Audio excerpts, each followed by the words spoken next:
Muy buenas noches, bienvenidos a nuestro canal de YouTube, El Tridente Iberista. Nosotros somos estudiantes de la Corporación Universitaria Iberoamericana de la Licenciatura en Ciencias Sociales.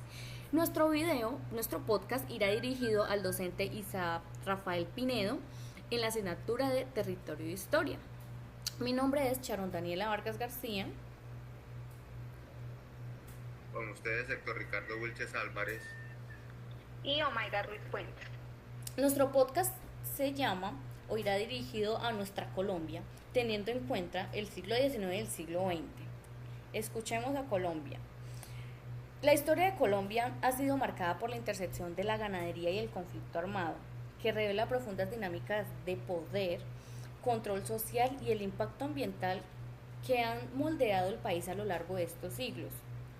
La ganadería emergió como un pilar económico que permitió a los terratenientes consolidar su dominio, mientras que, en el contexto contemporáneo, como comunidades como la de los Mutabe, no sé si ustedes han escuchado o han leído de ellos, enfrentan la brutalidad del despojo y la violencia a manos de actores armados. Los proyectos de desarrollo prometen progreso, pero a menudo resultan en la destrucción de culturas ancestrales. La ganadería, con su capacidad para concentrar riqueza y poder, y los proyectos de infraestructura como la hidroeléctrica de Hidroituango son símbolos de un progreso que, lejos de ser inclusivo, perpetúa desigualdades sin conflictos. Muchas gracias, Daniela, por tu preámbulo. Eso me recuerda el texto del autor Van Audal llamado Potreros, Ganancias y Poder, el cual ofrece una perspectiva integral sobre los conocimientos políticos, sociales y económicos que se pueden extraer de la historia de la ganadería aquí en Colombia durante los siglos XIX y XX, con un enfoque en su impacto ambiental y en las dinámicas de poder y economía. ¿Cómo creen ustedes que la ganadería en Colombia contribuyó al control político y social durante estos siglos? Daniela, yo creo que la ganadería en Colombia, a través de la propiedad de grandes extensiones de tierras, se convirtió en una herramienta clave para los terratenientes y empresarios en el control territorial y el ejercicio del poder político.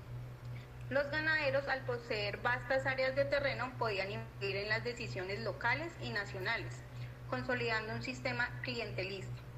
Esto les permitió tener ventajas sobre los campesinos y otras clases sociales, favoreciendo la perpetuación de su poder y riqueza. ¿Cuáles fueron los costos económicos asociados a la expansión de la ganadería en Colombia?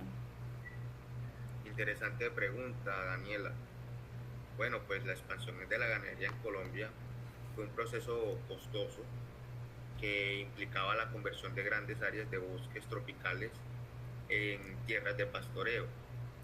Esto requería un alto gasto en la tala de árboles y la siembra de pastos africanos, lo que representaba un esfuerzo significativo en términos de recursos. Sin embargo, a pesar de los altos costos iniciales, la ganadería proporcionaba altas rentabilidades, lo que permitió la concentración de tierras y poder en pocas manos, exacerbando la desigualdad social. Pero, ¿qué impacto tuvo la expansión ganadera sobre el medio ambiente en Colombia? Mira, Daniela, la expansión ganadera en Colombia resultó en una transformación ambiental significativa. La conversión de bosques tropicales en potreros afectó la biodiversidad y alteró los ecosistemas naturales. A pesar de los beneficios inmediatos de la introducción de pastos africanos, el proceso de forestación y el cambio en el uso de la tierra tuvieron consecuencias negativas a largo plazo, contribuyendo al deterioro ambiental que sigue siendo un tema relevante en la actualidad. Bueno, y entonces, ¿cómo afectó la ganadería a las clases sociales y al campesinado en Colombia? Ricardo, considero que la ganadería en Colombia favoreció la concentración de tierras en pocas manos, lo que tuvo un impacto negativo en los campesinos, claro. Muchos de ellos fueron despojados de sus tierras o se vieron obligados a trabajar en condiciones precarias. Además, la ley matrícula y otros mecanismos de control social reflejan cómo los ganaderos utilizaban trabajo forzado o semiforzado para mantener la productividad de sus fincas, lo que profundizó las desigualdades sociales y económicas en áreas rurales. Muchas gracias, Daniela, por tu respuesta. Yo también quisiera saber qué papel jugaron los pastos africanos en la expansión ganadera en Colombia. Yo te puedo responder eso, Mayra. Pues los pastos africanos, como el guineo y el pará, jugaron un papel fundamental en la expansión de la ganadería en Colombia. Su introducción permitió la conversión más eficiente de los bosques tropicales en tierras de pastoreo, ya que estos pastos tenían la capacidad de suprimir el crecimiento de maleza y regenerar rápidamente el suelo. Esta mejora en la productividad ganadera facilitó la expansión de la actividad, aunque el proceso seguía siendo costoso y requería un esfuerzo considerable para transformar el paisaje.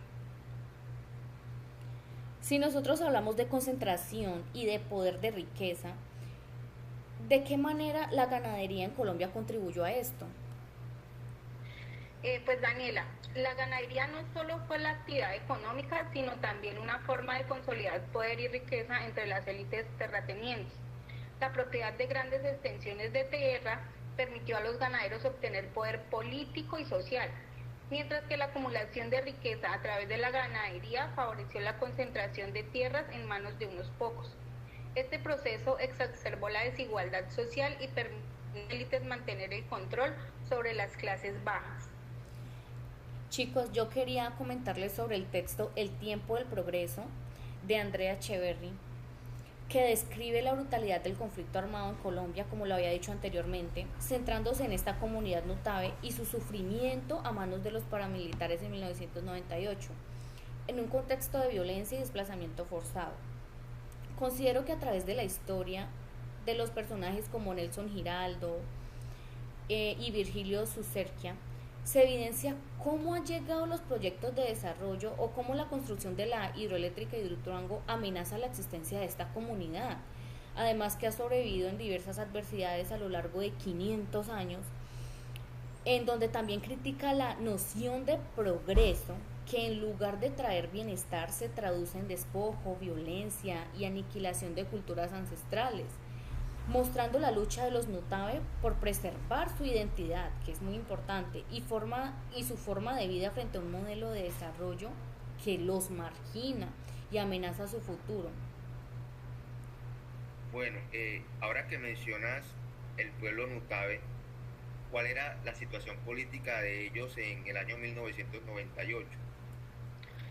Ricardo, la situación política en el pueblo nutabe era extremadamente violenta y conflictiva.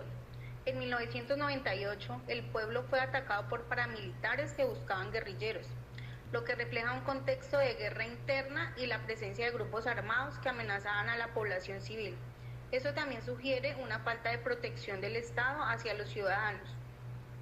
Yo quisiera saber, tengo una duda, de cómo se describe el impacto del desarrollo económico en la comunidad nutabe. Pues yo podría responderte que el desarrollo económico representado por la construcción de la hidroeléctrica Hidroituango se presenta como un proyecto que, aunque es visto como un avance por algunos sectores, implica también el despojo y la destrucción de la comunidad nutabe.